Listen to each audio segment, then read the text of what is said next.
बेटे की लालच में मेरे शौहर ने एक बेवा औरत से शादी कर ली जिसकी उम्र 50 साल थी और इसके 7 बेटे भी थे। मैंने कहा औलाद मर्द के नसीब से होती है, इसमें औरत का कोई हाथ नहीं। लेकिन वो बेवा औरत बोली, मैं गारंटी से बेटा पैदा करूंगी और मेरी सौतन हर साल बेटा पैदा करती। लेकिन मेरा शौहर रोता था। एक दिन मैं सौतन के कमरे में गई तो ये देखकर मेरी रूह कांप गई कि मेरी सौतन तो, मेरा नाम महक है, मेरा ताल्लुक रावलपिंडी से है, मेरा अब्बा मिस्त्री था और बहुत बड़ी बिल्डिंग में काम करता था और मैं अपने अब्बा को खाना देने गई थी तब वहाँ एक लड़का इस बिल्डिंग के पिछली जानिब खड़ा था। इसे देख के मुझे शक हुआ कि वो लड़का खुदकुशी करने के लिए ऊपर चढ़ा है, तो मैं भाग के इसके पास गई। इससे कहा वो जल्दी से वहाँ से हट जाए, लेकिन इसने मेरी बात जैसे सुनी नहीं थी। मैंने इसे बहुत समझाने की कोशिश की मगर वो मेरी कोई बात सुनने को तैयार नहीं था। इतने में इसने जैसे ही अपना पाँव आगे बढ़ाया तो मैंने जबरदस्ती इसको अपनी तरफ खींच लिया और हम दोनों एक साइड पर जाकर गिर गए। इसके बाद वो उठा और जोर जोर से चीखने लगा और बार बार कहने लगा, मुझे मरना है, मुझे जिंदा नहीं रहना। मैं कुछ देर वहाँ इसके पास खड़ी रही। वो अब भी मुसलसल गुस्से से मुझे ही घूर रहा था और बोला कि तुम्हें क्या मसला है, चाहे मैं जीऊं या मरूं, तुम होती कौन हो। मुझे लेक्चर देने वाली वो अब सर पकड़ कर वहीं बैठ गया। मैं खुश थी कि अब्बा का इंसानियत की खिदमत का पढ़ाया गया सबक मुझे याद था। मैंने एक इंसान की जान बचा ली थी और फिर मैंने इससे कहा, चलो मेरे घर चलते हैं। पहले वो नहीं माना, फिर पता नहीं इसके जहन में क्या आया कि मेरे साथ चल पड़ा। मैं इसे अपने घर ले आई और अपनी अम्मा अब्बा को सारी बात बताई। मेरे माँ बाप ने इस लड़के से इसके घर वालों के बारे में पूछा, लेकिन इसने कहा कि इसका इस दुनिया में कोई नहीं, वो अकेला है। इसके ताया ने इसे घर से निकाल दिया चोरी का इल्जाम लगाकर, इसलिए इसे अपने आप से और अपनों से नफरत हो गई। वो जीना नहीं चाहता। मेरी माँ बाप सदा के नरम दिल और इंसानियत का दर्द रखने वाले थे। मेरी माँ तो बाकायदा इस लड़के की कहानी सुनकर रो रही थी। फिर क्योंकि मेरा भाई भी इस उम्र में गुस्से में खुदकुशी करके हम सबको सारी उम्र के लिए तकलीफ में छोड़ गया था, इसलिए मेरी माँ को शायद इस लड़के में अपना बेटा नजर आ रहा था। तो उन्होंने कहा वो आज से उनका बेटा है, वो कभी ये नहीं कहेगा इसका कोई नहीं। अब्बा ने अम्मा की खुशी के लिए इसे घर पर रख लिया। इसका नाम आसिफ था, FA पास था। वो एक मायूस इंसान था, लेकिन इसे देखकर लगता था कि किसी अच्छे घराने से होगा। लेकिन मैं भूल गई थी कि आप ला खानदान और नस्ल गिनाल इन लोगों की असलियत उनके रवैये बता देती है। उनका बेनस्ला होना कहीं ना कहीं जाहिर हो ही जाता है। फिर पता चलता है कि जरूरी नहीं खानदान अच्छा हो तो इस खानदान के साथ लोग भी अच्छे ही होंगे। अब आसिफ हमारे साथ ही रहता था, बस वो चुपचाप सारा दिन कमरे में पड़ा रहता या अरमान मलिक की सैड सॉन्ग सुनता। मुझे अक्सर लगता ये बंदा दुखी है या एक्टिंग करता है, जो शायद खुद को भी कोई हीरो ही समझता था। मैं इसके कमरे में गई तो सारे कमरे में सिगरेट का धुआं भरा था। मुझे खांसी शुरू हो गई। मैंने डांट कर कहा कि मेरा अब्बा हराम नहीं कमाते जो तुम यूं इनके पैसों से नशे करते फिरो। वो तुम्हें बेटा समझते हैं तो तुम भी शर्म करो और बेटा ही बन कर दिखाओ। और औलाद अपने माँ बाप का सहारा बनती है, ना कि इनकी कमाई खाती है। हाथ पे हाथ रख के बैठ के इसने सिगरेट पीछे छुपा ली। वो बोला कि मैं तो अभी कुछ दिन पहले ही आया हूँ, मुझे यहाँ के बारे में कुछ नहीं पता, ना शहर के रास्तों से वाकिफ हूँ, लेकिन अगर तुम लोग कोई नौकरी ढूंढो तो मैं जरूर काम करूंगा। मैंने इसे गौर से देखा। मुझे इस वक्त भी लगता था ये बंदा जितना मासूम नजर आता है उतना है नहीं, लेकिन हम जैसे सादा दिल लोग जब तक धोखा नहीं खाते हमें पता नहीं चलता दूसरों की असलियत का। फिर एक दिन बुरा दिन आया जब मेरे वालिद को हार्ट अटैक हुआ और वो बच ना सके। वो दिन मेरी जिंदगी का बदतरीन दिन था। मुझे लगता था मुझे भी अब्बा के साथ मर जाना चाहिए, लेकिन अपने कितने भी प्यारे हो कब्र में कोई साथ नहीं चाहता। जिनके मरने पर हमें लग रहा होता है कि हम भी मर जाएंगे, लेकिन इनके जाने के बाद भी हम लोग जीते हैं पल पल मरने के लिए। अम्मा मेरी खातिर बहादुर बन गई। माएँ हमारी खातिर बहादुर बन जाती हैं, अंदर से जितनी भी कमजोर हो लेकिन औलाद के लिए बहादुर ही नजर आना चाहते हैं। मैं हर रात रोते हुए सो जाती थी। अम्मा हम सबका बहुत ख्याल रखती थी, बस अपना ख्याल रखना भूल गई थी। घंटों अकेले बैठकर पता नहीं किन किन सोचों में गुम हो जाती थी कि इससे हमारी आवाज भी नहीं सुनाई देती थी। अब्बा के बाद हालात भी बदल गए थे। आसिफ रोजाना नौकरी के लिए निकलता और नाकाम लौटता था। आखिर एक दिन इसने एक फैक्ट्री में काम करना शुरू कर दिया। वो सुबह को निकलता और शाम को घर लौटता। रात को 12-1 बजे रात की ड्यूटी करता और अब वो डबल शिफ्ट करता था। अम्मा और मुझे अब्बा की पेंशन से जो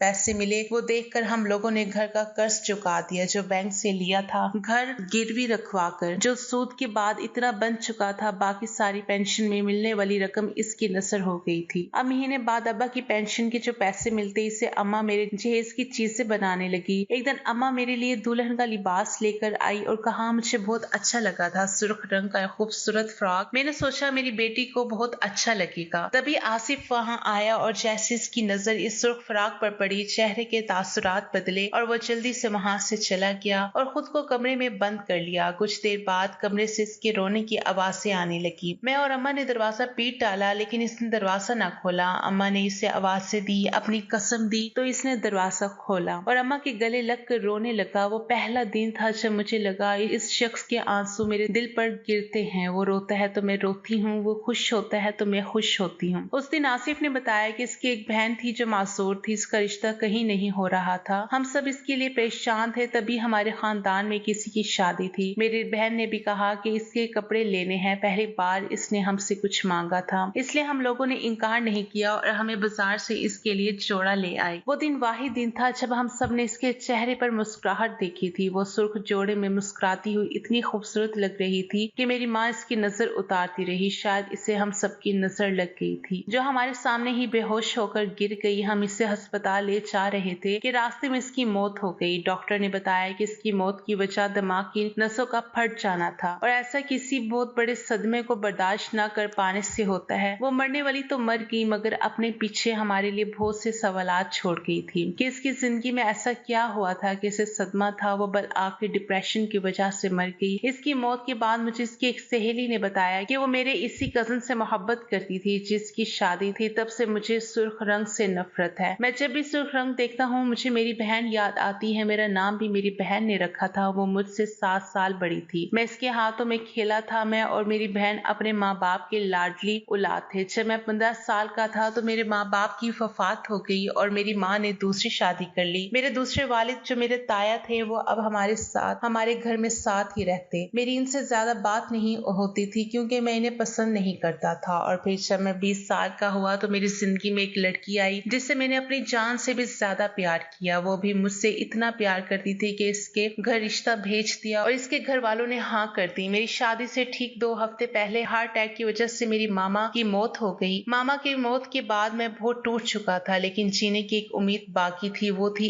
ईमन, जिससे मैं जिंदगी समझता था। फिर शादी से कुछ दिन पहले मेरे ताया ने मुझसे झगड़ा शुरू कर दिया। वो बहाने बहाने से मुझे जलील करने लगा। एक दिन चोरी का इंतजाम लगाकर घर से निकाल दिया लेकिन इस शख्स ने मेरे एक ना सुनी। मुझे कुछ समझ नहीं आ रहा था तो मैंने अपनी मंगेतर को कॉल की। इसने मेरी पूरी बात नहीं सुनी और रिश्ता तोड़कर मुझे अकेला छोड़ दिया। इस तरह मेरा सब कुछ चला गया। पहले माँ बाप फिर मोहब्बत। अब जीने को ना दिल करता है और ना ही जीने की वजह बाकी बची है, इसलिए मैं मर जाना चाहता था। लेकिन उस दिन महक ने मुझे बचा लिया और यहाँ ले आई। आप लोगों से मुझे अपनों से बढ़कर प्यार मिला था। मुझे लगा मेरी फैमिली अब आप ही हैं। अम्मा ने आसिफ को दिलासा दिया और कहा वो भी इससे अपना बेटा ही समझती हैं। आसिफ ही अब हम माँ बेटी का सहारा था। इसने हमें अकेला नहीं छोड़ा और ना ही वापस लौट कर गया। एक दिन मैंने इससे कहा वो इस लड़की से दोबारा राब्ता करे लेकिन इसने कहा कि जब इसे जरूरत थी इसके सहारे के साथ थी तब वो मुझे छोड़ गई और तो अब इससे मिलकर क्या करूंगा। तभी वो दिन था जब मुझे आसिफ से मोहब्बत हो गई थी। मैं इसका इंतजार करने लगी। जब तक घर ना आता मेरी नजरें दरवाजे पर रहती थी। आसिफ का रवैया वैसे ही था। वो शायद इससे बाखबर था कि मैं इसे पसंद करती हूँ। मोहब्बत भी अजीब है जैसे हो जब तक वो तस्दीक ना करे आप सही हैं आपको यकीन नहीं आता। मेरे साथ भी यही मसला था। मुझे अब इंतजार था कि आसिफ मुझे कहे इससे मेरे होने से फर्क पड़ता है। एक दिन अम्मा की तबीयत खराब हो गई। रात का वक्त था। आसिफ भी काम पर था। मैं रोती बैठती बाहर गली में पहुंची जहाँ सन्नाटा और अंधेरा था। मैं नंगे पांव दरवाजे पीटती रही, मेरी माँ को बचा लो, मेरी माँ मर रही है। लेकिन शायद किसी तक मेरी आवाज नहीं पहुंची। मेरे पास फोन भी नहीं था और जो मैं आसिफ को फोन ही कर देती। वापस घर आई जहाँ मेरी माँ मौत से लड़ते लड़ते हार गई थी। मेरे पैरों तले से जमीन निकल गई। ऐसी ही स्याह रात पहले मेरे बाप को मुझसे छीन के ले जा चुकी थी। फजर के वक्त आसिफ आया और ये सब देखकर वो भी सख्ते में था। इसने भी माँ को आवाज़ें दी लेकिन वो अब कहाँ सुनने वाली थी। माँ की मौत के सदमे ने मुझे तोड़ कर रख दिया था। आसिफ ने मुझे संभाला और सब्र की तलकीन की लेकिन सब्र करूं कहने से सब्र नहीं आता। हम बहुत अंदाजे लगाते हैं दूसरों की जात की। वो पर्दे भी खोल देने के दावे करते हैं जिनके बारे में शायद दूसरों को भी पता नहीं होता। माँ के मरने के बाद कुछ रिश्तेदार आसिफ के बारे में बातें करने लगे। मेरे वालिदैन को कहते रहे कि गैर लड़के को बेटा बनाकर घर पर रख लिया जबकि जवान बेटी भी घर में थी। शरीफों के ये काम होते हैं। मैं खामोशी से सब सुनती रही लेकिन एक दिन मोहल्ले की एक बुजुर्ग औरत मेरे पास आई। इसने मुझे कहा जब तक तुम्हारी वालदा थी तब तक हम खामोश थे, लेकिन अब तुम इस लड़के के साथ नहीं रह सकती, जबकि तुम्हारा इससे कोई रिश्ता भी नहीं। हम सब ने ये सोचा है कि इसे कहें कि ये अपना कहीं और बंदोबस्त कर ले। इस दिन मुझे लगा कि अगर आसिफ भी नहीं रहेगा तो मैं बेसहारा हो जाऊंगी। मैं अकेली कैसे रहूंगी। लोगों ने अब बातें बनानी शुरू कर दी थी। मुझे भी बद किरदार कहा और आसिफ पर भी कीचड़ उछाला। मेरे खानदान से मेरा रिश्ता आया। मेरी चची ने कहा कि तुम शादी कर लो, लड़का अच्छा है और आसिफ को घर से निकाल दो। मैंने सोचा जिससे मेरे माँ बाप ने अपने पास रखा था, इसे मैं कैसे इस घर से निकाल दूं। मैं बहुत परेशान रहने लगी थी, रोती रहती और सोचती रहती। उस रात बहुत बारिश हुई, लाइट भी चली गई। गाँव में ऐसे ही होता था, बारिश आई नहीं और बिजली गायब। मैं बरामदे में बैठी डर और खौफ से रो रही थी जब दरवाजे पर दस्तक हुई। मैंने दरवाजा खोला तो मेरा वही कजन था जिसका रिश्ता कुछ दिन पहले मेरे लिए आया था। मैंने कहा तुम इस वक्त, तो कहने लगा तुमसे मिलने को दिल चाहा तो आ गया। मैंने दरवाजा बंद करना चाहा तो इसने धक्का देकर दरवाजा खोलो और अंदर आ गया और अंदर आकर दरवाजा अंदर से लॉक कर दिया और बोला कि आसिफ के मुंह पर तो दरवाजा बंद नहीं करती, तुम्हारी तो मोछें लगी हुई हैं, हम सबकी आंखों में मिट्टी झोंके तो तुम दोनों आशिकी का खेल रचा रहे हो। फिर मेरे करीब आया और मेरा बाजू पकड़कर बोला इस आसिफ को छोड़ो, मुझसे शादी कर लो, बहुत खुश रखूंगा। अगर अच्छा ना लगा तो फिर आसिफ तो है ही। मेरा खून घोल उठा, इसकी बकवास बढ़ती जा रही थी। मैंने इसे धक्का दिया और भागकर कमरे में खुद को बंद करना चाहा। इसने मेरा दुपट्टा पकड़कर खींचा, मैं फर्श पर गिरी, मेरी चूड़ियां टूटकर मेरे बाजू में लग गई। मैं वहां से भाग जाना चाहती थी, दुआएं कर रही थी कि आसिफ ही आ जाए। अल्लाह ने मेरी सुन ली। उस दिन आसिफ ना आता तो मैं कहीं मुंह दिखाने के काबिल भी ना रहती। आसिफ ने मेरे कजन को थप्पड़ मारा और धक्के देकर घर से निकाला, लेकिन इसने गली में शोर डाल दिया और सारा इल्जाम आसिफ पर डाल दिया और कहा कि आसिफ अच्छा शख्स नहीं है। लोग भी बचाए इससे पूछते कि तुम रात को यहाँ क्या कर रहे हो। इन लोगों ने आसिफ से कहा कि तुम यहाँ से चले जाओ। वो रात मेरे लिए बहुत भारी थी। कोई भी लड़की किसी लड़के से मोहब्बत करती हो, फिर भी इससे ये कभी नहीं कह सकती इससे मोहब्बत है। मैं आसिफ से तो ये कभी कह नहीं सकती थी, लेकिन उस रात मैंने एक फैसला किया और इसके कमरे में गई। वो भी मेरी तरह परेशान ही था। मैंने इससे कहा कि तुम मुझसे शादी कर लो। इसने हैरानी से मुझे देखा और कहा लोगों की बातों से परेशान होने की जरूरत नहीं। लोगों की तो आदत होती है दूसरों की कीचड़ उछालकर, ये लोग अपना किरदार छुपाना चाहते हैं। तुम फिक्र मत करो, मैं कल चला जाऊंगा और तुम अपने कजन से शादी कर लो। मैंने इससे कहा मुझे तुम्हारी जरूरत है, मुझे और किसी पर भरोसा नहीं। आसिफ हैरानी से मुझे देखा और बोला कि महक मैं इतना अच्छा इंसान नहीं हूँ, सोच लो, बाद में पछताना मत। ये बात मुझे बाद में समझ आई कि हाँ, ये बात इसने सच ही कही थी। मोहल्ले की मस्जिद में चंद बुजुर्गों की मौजूदगी में मैंने आसिफ से निकाह कर लिया। तभी लोग खामोश ना रहे, यही कहते रहे कि देखा, हमें तो पहले ही पता था कि दाल में कुछ काला है। आसिफ और मुझे उस दिन भी मेरे वालिदैन बहुत याद आए। काश वो होते तो सब कुछ कितना अच्छा होता। आसिफ मेरा बहुत ख्याल रखता, मैं बहुत खुश रहने लगी थी। सारा दिन घर के छोटे छोटे काम करना और शाम को अपने शोहर का इंतजार, मेरा अब यही काम था। आसिफ भी कहता कि वो बहुत खुश नसीब है कि इसे मुझ जैसी बीवी मिली, लेकिन कुछ खुशियों की उम्र बहुत मुख्तसर होती है। हमारे घर के सामने वाले घर में कुछ लोग शिफ्ट होकर आए। एक दिन वो लड़की मुझसे मिलने आ गई। अच्छी खुश इखलाक लड़की थी। जल्दी मेरी इससे दोस्ती हो गई। मेरा शोहर भी घर पर नहीं होता था तो मेरा भी इस लड़की के साथ अच्छा वक्त गुजर जाता। इस लड़की ने बताया कि मैं शादीशुदा हूँ और मेरे बच्चे भी हैं। शोहर की वफात के बाद मैं यहाँ आ गई हूँ। कुछ माह पहले एक शादी पर जाना था तो मैं रक्शे का इंतजार कर रही थी, लेकिन उस दिन हड़ताल की वजह से रक्शा ना मिला। तब बाइक पर एक लड़का मुझे देखकर रुक गया और बताया कि आज आपको रक्शा नहीं मिल सकता, या तो बस पर चली जाएं या आ जाएं, मैं छोड़ देता हूँ। मुझे वो लड़का बहुत अच्छा लगा। मैं इसके साथ इसकी बाइक पर बैठ गई। उस लड़के ने कहा कि आप बहुत खूबसूरत हैं। मैं खुश हो गई थी। पहले भी जो भी देखता था कहता था लगता नहीं तुम शादीशुदा हो। फिर हमारे दरमियान छोटी छोटी बातें होती रही। मैंने उससे बताया कि मेरी गाड़ी है मगर आजकल थोड़ी परेशान हूँ इसलिए ड्राइविंग नहीं करती। इसने कहा कि आप वहीं रहती हैं जहाँ से मैंने आपको पिक किया था। कि हाँ जी, मैं वहीं रहती हूँ जिस फ्लैट के सामने से आपने मुझे पिक किया है, वो मेरा घर है। मैंने जवाब दिया। मैंने ये सारी मालूमात लाशऊरी तौर पर शेयर की थी। तब तक मुझे ये अंदाजा नहीं था कि किसी अजनबी को इतनी मालूमात देने से इस किस्म का मसला भी हो सकता है। तब तक मेरे सहन में सिर्फ ये था कि ये लड़का पता नहीं दोबारा कभी मेरी इससे बात होती भी है या नहीं। इसे क्या गर्ज मैं कौन हूँ और क्या हूँ। मेरी मंजिल के सामने पहुंचकर जब मैं इस लड़की की बाइक से उतरने लगी, इसने मुझसे कहा कि आप मेरा नंबर रख लें और जब कभी आपको जरूरत हो तो मुझे कॉल कर लें। मुझे बहुत खुशी होगी आपके काम आकर। मुझे वो लड़का बहुत अच्छा लगा था। मैंने इसका नंबर अपने मोबाइल में सेव कर लिया। तब मुझे ये नहीं पता था कि किसी अजनबी का नंबर मोबाइल में सेव करने से ये मसला भी हो सकता है। नंबर लेने के कुछ दिन बाद मुझे कहीं जाना था तो मैंने उस लड़के को कॉल कर दी। वो कहीं मसरूफ था मगर इसने कहा कि आप मुझे 30 मिनट दें, मैं सारे काम छोड़कर अभी आ जाता हूँ। फिर वो लड़का अपने सारे काम छोड़कर आधे घंटे से पहले मेरे घर के बाहर आ गया, लेकिन मैं हैरान रह गई, उसके पास गाड़ी थी। इसने मुझे देखते हुए मेरे लिए दरवाजा खोला और कहा कि हैरान ना हो, आपके लिए किसी दोस्त का एहसान लिया है। मैंने जहाँ जाना चाहती थी वहां पहुंचकर इससे कहा कि वो चला जाए, मैं वापसी पर इंतजार कर लूंगी, लेकिन इसने कहा कि मैं यही हूँ, कहीं नहीं जाऊंगा, जब भी आप फ्री हो मुझे कॉल कर दे, मैं आपको वापस छोड़ आऊंगा। मैं इसकी ये बात सुनकर चुप कर गई। इस दिन के बाद अगर मैंने कहीं भी जाना होता तो मैं इसे कॉल कर देती, वो फौरन से पहले पहुंच जाता। रोज रोज एक साथ आने जाने की वजह से मेरी इससे काफी जान पहचान हो गई। एक दिन इसने मुझसे पूछा कि जब आप शादीशुदा हैं और आपके बच्चे हैं तो आप अकेली क्यों रहती हैं, अपने शोहर के साथ क्यों नहीं रहती। काफी हद तक ताल्लुक बन जाने की वजह से मैंने इससे बता दिया कि मैं अपने शोहर से नाराज होकर आई थी, लेकिन कुछ दिन बाद इसका एक एक्सीडेंट हुआ और अब इस दुनिया में नहीं रहा। अब मैं और मेरे बच्चे अकेले रहते हैं। शोहर ने इतना कुछ छोड़ा है कि गुजर बसर अच्छा हो रहा है। और फिर एक दिन कहने लगा कि मैंने आपसे बात करनी है। मैंने कहा कि करो, क्या बात करनी है। कहने लगा कि मुझे आपसे मोहब्बत हो गई है। मैं हैरान थी लेकिन खुश भी। एक खूबसूरत और जवान लड़के को 50 साल औरत से मोहब्बत हो गई थी। मैं बहुत खुश थी जब इसने कहा कि मैं कोई ऐसा वैसा लड़का नहीं, मैं आपसे शादी करना चाहता हूँ। शादी करके मैं आपको और आपके बच्चों का सहारा बनना चाहता हूँ। मैंने कहा कि तुम अपनी उम्र देखो, मेरी उम्र देखो, तुम मुझसे छोटे हो, वैसे भी तुम्हारे घर वाले तुम्हारी शादी किसी बेवा और बच्चों की माँ से क्यों करेंगे। कहने लगा कि मेरे घर वाले नहीं है, मैं अकेला हूँ, इस दुनिया में मेरा कोई नहीं। मैंने इसकी बात सुनी और कहा कि मुझे सोचने का वक्त दो। मैं चुप रही, कोई जवाब ना दिया। तो वो जब भी मुझसे मिलता तो यही कहता, मुझे अकेला मत छोड़ना, मैं सच्चा हूँ, एक बार भरोसा करो। मेरे यकीन करें, सोच सोच कर मेरा जहन सुन हो गया था कि वो लड़का मुझसे सच्ची मोहब्बत करता है या नहीं। सोचा आपसे मशवरा कर लूं, आप ही बताएं कि मैं क्या करूं। मैंने उससे कहा कि कुछ वक्त दो, हो सकता है वो लड़का वाकई तुमसे मोहब्बत करता हो। मैं अपनी पड़ोसन के लिए खुश थी कि बेचारी बेवा है और बच्चों का साथ है, अच्छा है जो कोई सहारा बन जाए। वो अपना फ्लैट छोड़कर अब यहाँ आ गई थी। ये घर भी बहुत बड़ा था, बल्कि मोहल्ले में सब घरों से इसका घर ही शानदार था। इसके शोहर की कुछ दुकानें भी थी जिनसे किराया आता था। एक दिन हम मियाँ बीवी के दरमियान किसी बात पर झगड़ा हुआ, दोनों में सख्त कलामी हुई। आसिफ ने मुझे बहुत बातें सुनाई। गुस्से पर कंट्रोल ना करते हुए अपने शोहर से कहा कि अगर तुम इतने अच्छे होते तो तुम्हारे घर वाले तुम्हें क्यों निकालते। आसिफ ने मुझे थप्पड़ मार दिया। मैंने गुस्से से इसका गिरबान पकड़ लिया और कहा कि अगर मर्द के बच्चे हो तो मुझे तलाक दो, एक सेकंड भी मैं तुम्हारे साथ नहीं रह सकती। आसिफ ने धक्का देकर मुझे पीछे किया। मैं बार बार इससे यही कह रही थी, मुझे छोड़ दो, मुझे तुम्हारे साथ नहीं रहना। आसिफ ने कहा, तुम बकवास बंद करो, मेरा ही कसूर है, तुम्हारे बांझ होने के बाद भी कभी तुम इस बात का एहसास नहीं होने दिया, बल्कि जैसी मोहब्बत पहले थी वैसे ही अब भी करता हूँ, लेकिन तुमने मेरा जीना हराम कर दिया। मेरा दिमाग बांझ लफ्ज सुनकर ही खराब हो चुका था। आसिफ ने कहा, महक तुम एक नेक पाक बाज और अच्छी सीरत वाली औरत हो, मैं तुम्हारी कदर करता हूँ, लेकिन औलाद मेरा भी हक है। कल को मर जाऊं तो कोई मेरा नाम लेने वाला भी हो, मेरी कब्र पर फातिया पढ़ने वाला तो कोई हो। मैं अपनी जगह पर साकत हो चुकी थी। मुझे लग रहा था मेरा जिस्म मफलूज हो चुका है। मुझे भी आसिफ से मोहब्बत थी और ये सब गुस्से की हालत में मेरी जबान से निकल रहा था। और इस मौके पर शैतान पूरी कोशिश करता है कि मियाँ बीवी एक दूसरे से अलग कर दे, लेकिन क्या पता था शोहर खुद शैतान है। कुछ दिन में मैं और आसिफ सर्द मोहरी का शिकार रहे, एक दूसरे से बोल चाल बंद रही। मुझे अब ऐसा लगता था जैसे मुझे इससे नफरत होने लगी है। मुझे लगता कि ये वो शख्स है ही नहीं जिसे मैं जानती थी। मुझे अम्मा अब्बा याद आते, मैं देर तक रोती रहती, मेरा तो और कोई सहारा भी नहीं था। मैंने गुस्से से आसिफ से कहा कि मुझे अभी फौरन तुम्हारा जवाब चाहिए, तुम ये क्यों कर रहे हो, कौन है जो तुम्हें मुझसे छीन रही है, तो मुझे उसी वक्त जवाब दो। आसिफ पहले अपने कपड़े बैग में रख रहा था और बोला कि मैं तुम्हें जवाबदार नहीं हूँ। मैं एक बार फिर से खाली हाथ रह गई। कल तक जो लोग हमारे किरदार पर कीचड़ उछालते थे, अब मुझे अफसोस करने आते कि बहुत बुरा हुआ, इसने तुम्हारे साथ अच्छा नहीं किया। मैं रोती रहती और याद करती वो दिन जो मेरा शोहर सिर्फ मेरा ही था, जिसे इस बात से भी फिक्र नहीं थी कि औलाद होश या ना हो। आसिफ यही कहता कि औलाद तो खुदा की मर्जी से होती है या तुम्हारा कसूर नहीं, लेकिन अब उसे औलाद की जरूरत भी होने लगी थी और अपने मरने के बाद किसी नाम लेने वाले की भी चाहत थी। मैंने वो दिन बहुत मुश्किल से गुजारे थे और फिर वो दिन आया जो मेरा शोहर मेरा ना रहा, जब उसने दूसरी शादी कर ली। और दुख की बात ये थी कि शादी भी एक ऐसी औरत से जो इससे उम्र में ना सिर्फ बहुत बड़ी थी बल्कि बेवा और बच्चों की माँ थी। मैं हैरान थी आसिफ ने ये क्या कर दिया था, और ये देखकर मैं और भी हैरान थी। वो औरत कोई और नहीं, वही हमारी पड़ोसन थी जो मुझे अपनी मोहब्बत के किस्से सुना रही थी और मशवरे मांगती रही। दिल की अजीब ही हालत थी, जिससे मोहब्बत थी वही बदल चुका था और एक लालची शख्स था मेरे होते हुए इस औरत से राब्ते में था। मेरी पड़ोसन जैसे ही मेरी सौतन बनी तो इसने अपना रवैया भी बदल लिया। सारा काम मुझे करना पड़ता, इसके बच्चों के खाने का ख्याल भी मैं रख रही थी, क्योंकि मेरा शोहर मुझे कह चुका था कि अगर मेरे साथ रहना है तो मेरी दूसरी बीवी का ख्याल रखना पड़ेगा। आप में से वो लोग मेरी बात को ठीक से समझेंगे जिन्हें ये पता है कि कभी कभी हमारे अपने जिन के बगैर हम रह नहीं सकते, लेकिन उन्हें हमारे होने ना होने से फर्क नहीं पड़ता। हम तभी सिर्फ उसके लिए कि वो रिश्ता निभाते हैं कि सिर्फ वो हमारी नजरों के सामने रह सके। मैं भी सिर्फ इसलिए वहां थी और सब कुछ बर्दाश्त कर रही थी क्योंकि मुझे लगता था कि सुबह मेरी जिंदगी रुक जाएगी जिस सूरतों में मैं अपने शोहर को नहीं देखूंगी। अगरचे दूसरी शादी के बाद मैं मुतनफर हो गई थी, लेकिन मैं आसिफ को छोड़ नहीं सकती थी। एक दिन आसिफ ने कहा कि तुम्हें मुबारक हो, बहुत जल्द मुझे भी कोई बाबा कहने वाला आ रहा है। यकीन करें उस दिन सारी नफरत धुलाकर मैं इसलिए खुश हो गई क्योंकि मेरा शोहर खुश था। मैं दिल को समझाने लगी थी कि इसका कसूर नहीं, सारी दुनिया में यही होता है। बहुत से लोग हैं जो औलाद की खातिर दूसरी शादी कर लेते हैं। फिर वो दिन भी आ गया जब मेरी सौतन ने एक बच्चे को जन्म दिया। आसिफ ने बच्चा मेरी गोद में दिया तो मुझे लगा आसिफ की औलाद मेरी ही तो है। मेरी सौतन को 3 दिन अस्पताल रखा गया। मैं इसके साथ ही रही, घर भी जाती, बच्चों को देखकर, खाना वगैरह देकर फिर से इसके पास पहुंच जाती। इन 3 दिनों में मेरा एक पाँव घर और दूसरा हॉस्पिटल में था। आसिफ बहुत खुश था। सारे मोहल्ले में मिठाई बांटी गई। मैं अपनी सौतन का बहुत ख्याल रखती, घर के कामों के अलावा बच्चों को संभालती। इन सब का ये असर पड़ा था कि वह बिल्कुल ही आराम तलब बन गई थी। आसिफ को इसके नाज नखरों से फुर्सत नहीं थी। फिर ये हुआ था कि हर साल मेरे शोहर को मेरी सौतन एक बेटे का तोहफा देती रही, लेकिन 3 बेटे हो गए थे। मुझे लगता था वो घर नहीं बसाएगी। कुछ हद तक मैं इसकी फितरत से बाखबर थी। वो एक मर्द ही की होकर रहने वाली औरत थी ही नहीं। अभी इसका यही एक काम था, बंद सवर कर निकल जाती और शाम को आसिफ के आने से पहले वापस आ जाती और कहती कि तुम्हारे लिए बनती सवरती हूँ। आसिफ की आंखों पर इसने ऐसी पट्टी बांधी थी, इसे कुछ नजर ही न आता था। एक दिन मैं मोहल्ले में एक सहेली से मिलने गई। इनके घर जाकर पता चला कि इसने मेरी सौतन को अक्सर बड़ी सी गाड़ी से उतरते देखा है। मैंने सोचा शायद इसका कोई रिश्तेदार हो, इसलिए आसिफ से जिक्र नहीं किया और फिर मुझे लगता था आसिफ को बताने का फायदा भी नहीं। कुछ दिन बाद मेरे चचा की वफात हो गई। मैं गाँव उनके घर गई थी जब मेरा वही कसन जिसने मुझसे बदसलूकी की थी मेरे पास आया और बोला कि मुझे माफ कर दो, मैं तुम्हारा गुनहगार हूँ। लालच में आ गया था। इस दिन जो कुछ भी हुआ वो आसिफ के कहने पे हुआ था। इसे लगता था कि कहीं तुम मुझसे शादी ना कर लो, इसलिए इसने मुझे लालच दिया। वो मुझे 2 लाख रुपए देगा, सिर्फ इतना सा नाटक कर दो ताकि महक डर जाए और खुद कहे कि इसे आसिफ से ही शादी करनी है। इन दिनों मेरी मंगेतर की तबीयत बहुत खराब थी। वो गरीब लोग थे। इसका इलाज करवाने के लिए मुझे ये कदम उठाना पड़ा, लेकिन पिछले साल शादी से 2 हफ्ते पहले वो भी फौत हो गई। मैं तुमसे माफी मांगना चाहता हूँ, लेकिन डरता था कि तुम मेरी बात पे भरोसा नहीं करोगी, इसलिए तुम्हें बता नहीं सका। मेरी आंखें ऐसे बरस रही थी जैसे जिंदगी भर के आंसू आज ही बहेंगे। हमारे कुछ रिश्ते भी कितने खुदगर्ज होते हैं, अपने फायदे के लिए अपने ही रिश्तों को दाव पर लगा देते हैं। काश मेरा कजन वक्त पर मुझे बता देता, लेकिन शायद मेरी किस्मत में यही लिखा था। शायद मैं वाकई यकीन ना करती। जितने दिन मैं गाँव में रही यही सोचती रही कि कैसे आसिफ की शक्ल देखूंगी। इतना बड़ा धोखा। मुझे उस दिन अपने शोहर से नफरत हो गई थी, लेकिन वक्त ऐसा था कि मैं अपना घर छोड़कर कहीं और रह नहीं सकती थी। घर आई तो पता चला कि मेरी सौतन अब अपने घर शिफ्ट हो गई है। इसका मतलब यही था आसिफ भी मेरे पास न रहता। इसलिए तो मैं इस औरत को बर्दाश्त करती रही कि मेरा शोहर मेरे साथ रहे, लेकिन आज मुझे लगा था ये अच्छा हो गया था। मैं खुद आसिफ को देखना नहीं चाहती थी। आसिफ अब कभी कभार आता और चला जाता, ना कभी रुका और ना ही मैंने रोका। ऐसे ही 6 माह गुजर गए। एक दिन मेरा शोहर मेरे पास आया और रोने लगा कि मैं बहुत जालिम हूँ, बहुत जुल्म किया तुम पे, लालच में और औलाद की चाहत में दूसरी शादी कर ली, तुम्हें भूल गया, कोई फर्ज अदा नहीं किया, लेकिन तुम फिर भी मेरे साथ रही और मैं तुम्हारे होते हुए दूसरी औरतों से राब्ते में रहा। मुझे माफ कर दो, आज मुझे सजा मिली मेरे गुनाहों की। मेरा एक्सीडेंट हो गया था, डॉक्टर ने कुछ टेस्ट लिखे थे, वो करवाए तो पता चला मैं तो बाप ही नहीं बन सकता। मैं तुम्हें बांझ कहता रहा जबकि मैं खुद बांझ था। वो बेटे भी मेरे नहीं हैं। वो औरत धोखेबाज है, इसने मुझसे तलाक का मुतालबा कर दिया है और किसी और शख्स से शादी करने वाली है। मेरे दर्द से आंखें मूंद दी, सर कुर्सी पर टिका लिया। इस सफर में क्या मिला था हम दोनों को? सिर्फ धोखा, मुझे अपने शोहर से और मेरे शोहर को अपनी दूसरी बीवी से। मैंने सवाल किया, क्या मेरे कजन को उस दिन तुमने बुलवाया था? आसिफ खामोश हो गया और मैं समझ चुकी थी कि मेरे कजन ने सच बोला था। मैंने कहा कि मैं अब थक चुकी हूँ, इतनी अच्छी और इतनी बहादुर नहीं हूँ कि मजीद बर्दाश्त करूँ, इसलिए तुम मुझे तलाक दे दो। आसिफ मिन्नतें करता रहा, मनाता रहा, लेकिन औरत इतनी भी कमजोर नहीं होती। धोखा देने वाले से बार बार धोखा खाती रही। मैंने घर बेच दिया और गाँव आ गई। तलाक की इद्दत चचा के घर पर की। चाची मुझे बेटियों की तरह प्यार करती थी। इसकी शादी थी, घर में खूब चहल पहल थी। जब चाची ने कहा कि महक हमारा भी कसूर है, तुम्हें तन्हा छोड़ दिया, लेकिन अगर हो सके तो हमें माफ कर दो, मैं क्या कहती कि कुछ दुख शायद किस्मत में होते हैं। शायद शादी के वक्त गांव में रिवाज था कि दुल्हन की बहन या भाभी दुल्हन के साथ जाती हैं। चची ने मुझे भेज दिया और साथ मेरा वही कजन था। वो लोग बहुत अच्छे थे। मैं खुश थी अपनी कजन के लिए और इसके अच्छे नसीब के लिए दुआ भी की। मैं बैठी यही सोच रही थी कि सियाने सच कहते हैं, बेटियों से डर नहीं लगता, इनके नसीब से डर लगता है। जब मेरा कजन मेरे पास आया और बोला कि महक इतना